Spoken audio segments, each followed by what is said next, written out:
Hello every one. നമ്മുടെ first മൊഡ്യൂളായ atomic സ്ട്രക്ചറിൽ bore atom മോഡലും അതിൻ്റെ പോസ്റ്റ്ലേറ്റ്സും മെറിറ്റ്സ് ഡീമെറിറ്റ്സാണ് നമ്മൾ കഴിഞ്ഞ ക്ലാസ്സിൽ ഡിസ്കസ് ചെയ്തത്.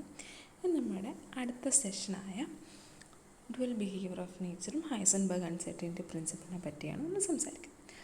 ബോർ ആറ്റം മോഡലിന് ശേഷം പിന്നെയും പല ആറ്റം മോഡലും ഡെവലപ്പായി. അതിൽ ഇമ്പോർട്ടൻ്റ് ആയിട്ടുള്ള ആറ്റം മോഡലാണ് quantum mechanical model of atom എന്ന് പറയും. അതിലേക്ക് നയിച്ച രണ്ട് ഇമ്പോർട്ടൻ്റ് ആയിട്ടുള്ള കാര്യങ്ങളാണ് dual behaviour of matter and Heisenberg's uncertainty principle. Dual nature of matter എന്ന് പറയും, അല്ലെങ്കിൽ ഡ്യുവൽ ബിഹേവിയർ ഓഫ് മാറ്റർ എന്ന് പറയും.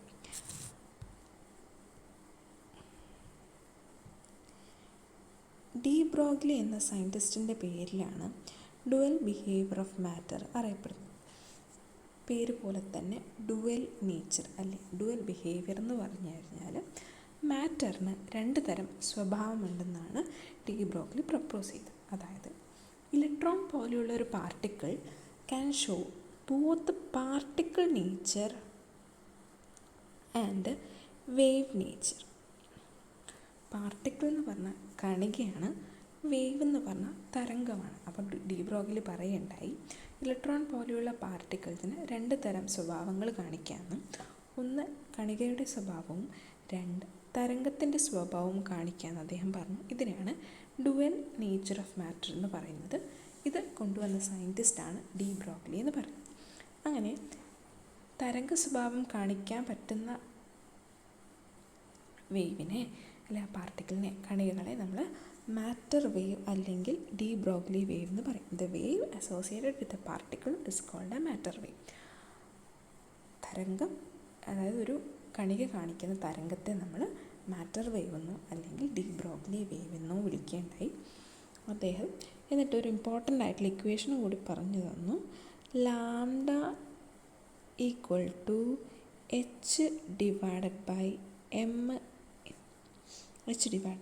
M into v. അതായത് ലാംഡ എന്ന് പറയുന്നത് വേവ് ലെങ്ത് ആണ്. കാരണം നമ്മൾ പറഞ്ഞു വേവുമായിട്ട് അസോസിയേറ്റ് ആണ് ഓരോ പാർട്ടിക്കിളും ബന്ധമുണ്ടെന്ന് പറഞ്ഞു. അതുകൊണ്ട് തന്നെ വേവുള്ള എല്ലാ സ്ഥലങ്ങൾക്കും നമ്മൾക്ക് വേവ് ലെങ്ത് ഉണ്ടാകും, അതായത് തരംഗദൈർഘ്യം എന്ന് പറയും. ആ വേവ് ലെങ്ത് കാണാൻ, വേവ് ലെങ്ത് പറയുന്നത് ലാംഡയാണ്. വേവ് ലെങ്ത് കാണാൻ ഒരു ഇക്വേഷൻ ഉണ്ട്, h divide by m v. ഇവിടെയുള്ള ഈ എച്ച് എന്ന് പറയുന്നത് ഈ ഇക്വേഷനെ നമ്മൾ ഡി ബ്രോഗ്ലി ഇക്വേഷൻ എന്നാണ് പറയുക. ഡി ബ്രോഗ്ലിയുടെ പേരിലാണ് ഈ ഇക്വേഷനിലെ റിലേഷൻ അറിയപ്പെടുന്നത്. ഡി ബ്രോഗ്ലി ഇക്വേഷൻ എന്ന് പറയും. ഈ ഡി ബ്രോഗ്ലി ഇക്വേഷനിൽ നമ്മൾ കാണുന്നത് ലാംഡയാണ്, വേവ് ലെങ്ത് ആണ്,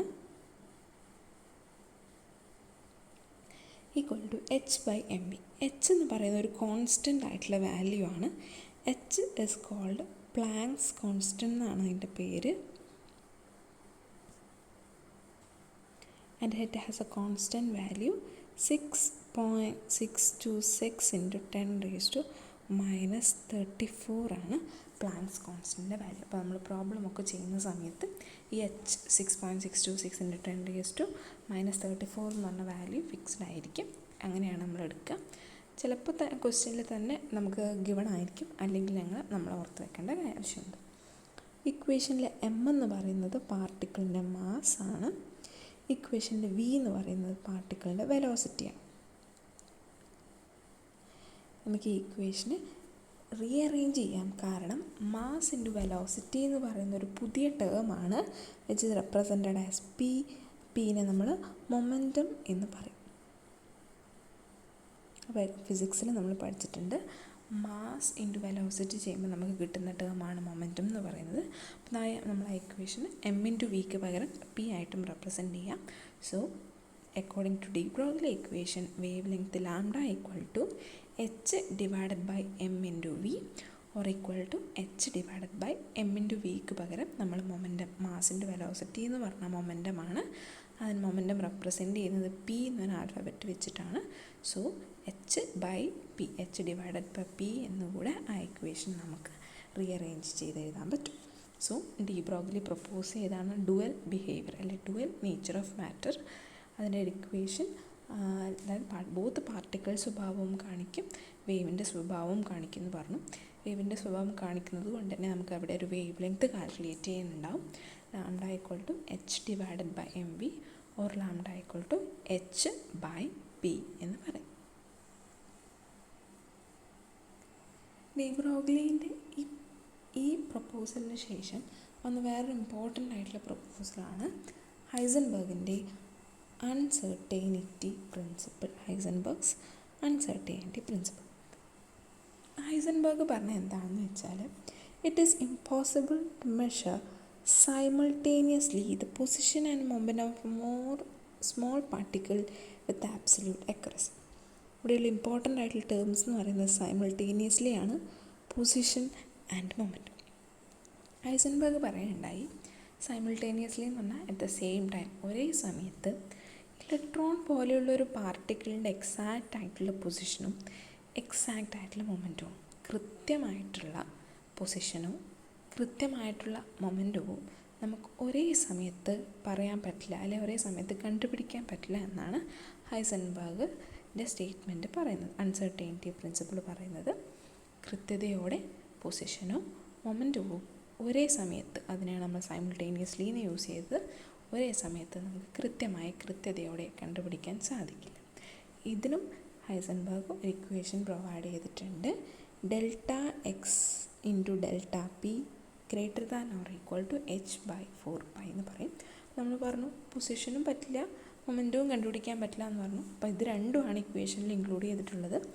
ഡെൽറ്റ എക്സ് എന്ന് പറയുന്നത് അൺസർട്ടൈനിറ്റി ഇൻ പൊസിഷനാണ്, പൊസിഷനിലുള്ള കൃത്യതക്കുറവാണ് ഡെൽറ്റ എക്സ്. ഡെൽറ്റ പി എന്ന് പറയുന്നത് അൺസർട്ടൈനിറ്റി ഇൻ മൊമെൻ്റാണ്,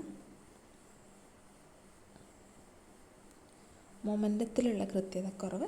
അത് രണ്ടും നമ്മൾ ഇൻറ്റു ചെയ്യുന്ന സമയത്ത് നമുക്ക് കിട്ടുന്ന വാല്യൂ h/4π എന്ന് പറഞ്ഞ ടേമിനേക്കാളും കൂടുതലും അല്ലെങ്കിൽ ഈക്വൽ ടു ആയിരിക്കും എന്നാണ് ഹൈസൻബർഗ് അൺസർട്ടൈനിറ്റി പ്രിൻസിപ്പിൾ എക്സ്പ്ലെയിൻ ചെയ്യുന്നത്.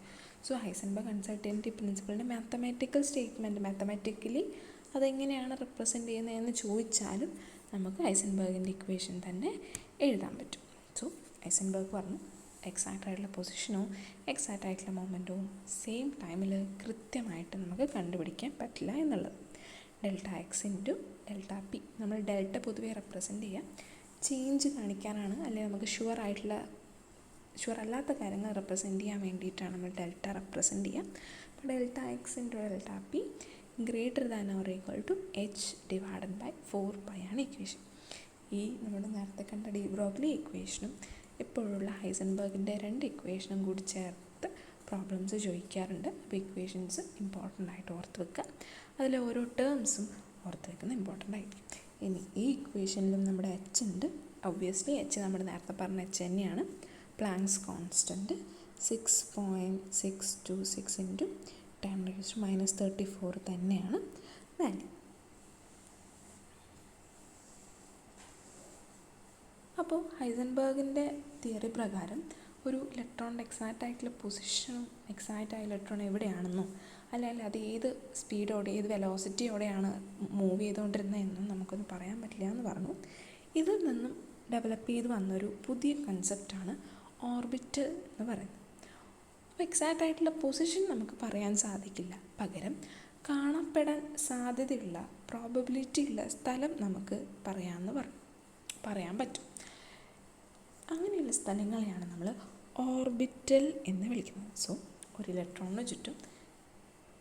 ഒരു ന്യൂക്ലിയസിന് ചുറ്റും ഇലക്ട്രോണിൻ്റെ എക്സാക്റ്റ് പൊസിഷൻ നമുക്ക് പറയാൻ സാധിക്കില്ല, പകരം ഇലക്ട്രോണിനെ കാണാൻ സാധ്യത കൂടുതലുള്ള സ്ഥലങ്ങളെ നമുക്ക് പറയാൻ സാധിക്കും. അങ്ങനെയുള്ള സ്ഥലങ്ങളെ നമ്മൾ ഓർബിറ്റൽ എന്ന് വിളിക്കും. നമ്മൾ ഓർബിറ്റ് പഠിച്ചിരുന്നു, പക്ഷേ ഓർബിറ്റ് വേറെ കൺസെപ്റ്റാണ്, ഓർബിറ്റൽ വേറെ കൺസെപ്റ്റാണ്, രണ്ടും ഈക്വൽ അല്ല.